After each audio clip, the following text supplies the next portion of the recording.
Hey, good morning, everybody. We're continuing today in Paul's second letter to the Thessalonians, and we're in chapter 2 today, and there seems to be a question that is kind of lingering from the very first letter to the Thessalonians, the question about Jesus' return. And so I want to start with the first verses. It says, "Now, dear brothers and sisters, let's clarify some things about the coming of our Lord Jesus and how we will be gathered to meet him. Don't be so easily shaken or alarmed by those who say that the day of the Lord has already begun. Don't believe them, even if they claim to have a spiritual vision, a revelation, or a letter supposedly from us." You see, it appears that there were some teachers who were trying to distort Paul's teaching, and even claiming that Jesus had already come and the Thessalonians had been left behind. And they claimed to have had either a vision or a revelation from God, or in this case, they even claimed that they had received a letter from Paul, and Paul quickly squashed that and said, that did not come from us. Paul says very quickly, he says, don't believe them.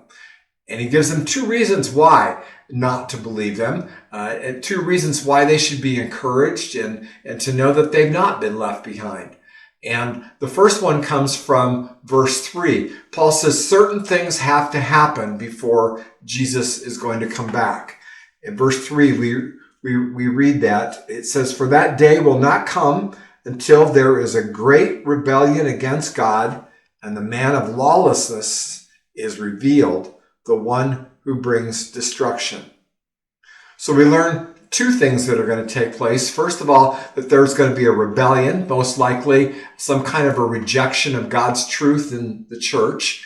And Paul implies that it may have already been beginning with these particular false teachers. And the second one is the kind of the cryptic one. It says there will be a man of lawlessness, a leader who is kind of at the center of this rebellion, and he will emerge.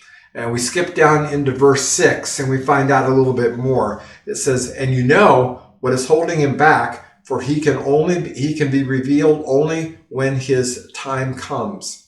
For this lawlessness is already at work secretly, and it will remain secret until the one who is holding it back steps out of the way."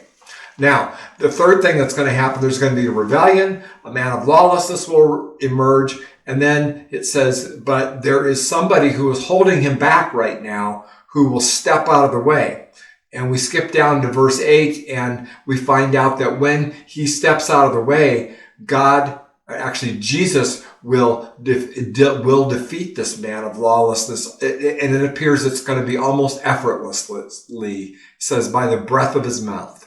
Now, please know that if this sort of language that we've read these last few verses seems rather cryptic and mysterious, I would absolutely agree with you on that.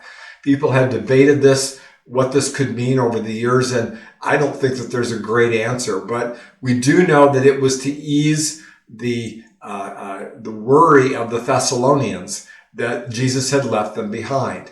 And so that's the first reason why the Thessalonians especially needed to know that.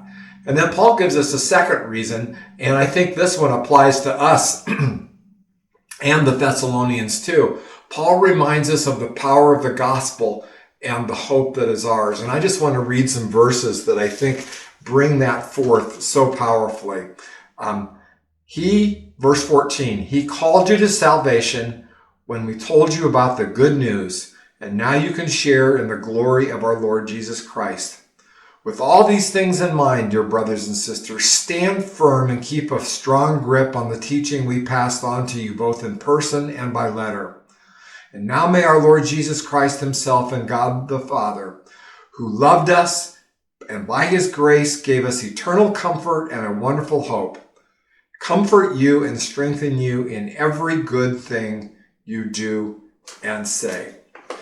You see, even in the middle of all the chaos that was going on in Thessalonica, and even all the chaos that comes our way on a daily basis, Paul says to them, remember that God is still in charge. And the grace of Jesus is still our hope. And he holds us in his hands.